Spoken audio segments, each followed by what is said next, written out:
Wala pang 5 minuto ang itinagal ng plenary debates ng Senado para talakayin ang panukalang budget ng Office of the Vice President para sa taong 2026. Ang inaprubahan ay ang 889 million pesos na panukalang pondo ng opisina.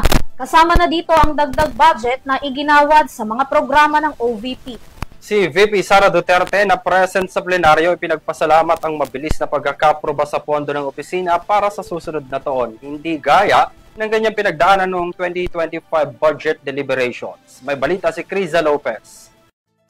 Sa ulo ng mga pangunahing balita, pondo ng Office of the Hindi aabot sa 5 minuto nang aprubahan sa budget plenary ng Senado ang 889 million pesos na budget ng Office of the Vice President para sa fiscal year 2026. Personal na dumalo si Vice President Sara Duterte sa pagdinig ng Senado para sa budget ng opisyal.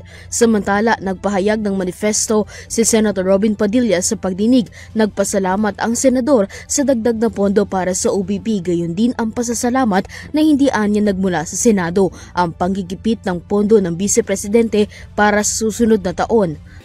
Sa lahat po na bumubuo, sa lahat po ng mga senador, maraming salamat po at hindi po nagmula dito sa ating bulwagan ang pang-iipit sa ating pangalawang Pangulo. Muli po, maraming salamat at pinatutunayan ko po ng napakalaki ng naitulong ng ating pangalawang Pangulo. Maraming salamat. Dahil wala ng katanungan kaugnay sa pondo ng Vice Presidente, hiniling ni Senate Majority Leader G.V. Ejercito na isara na ang interpellation sa budget ng OVP. Para sa EuroTV News, Criza Lopez, sumasaludo sa bawat Pilipino.